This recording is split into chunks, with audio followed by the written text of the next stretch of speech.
Hindi para sa akin na sagutin yan. Marahil, sabi ko nga, unang hakbang ito sa pag-operationalize niya nun.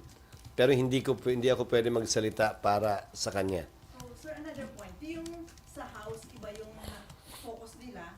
Tapos parang dito, naging avenue nung isang police na sinabi, he was forced to say something against. Paano yun? Parang pinagbabangga. Actually, naguluhan ako dun. Saan ba galing yun? Hindi, saan ba galing yun? Ba't biglang... Si witness Invited. ba to? Dala nila ba to? So, how do we ano yun way? Taga-Davao rin yata. Kaugnay ng EJK. So, Hindi sir, pinupuwersa daw siya. At saka abante.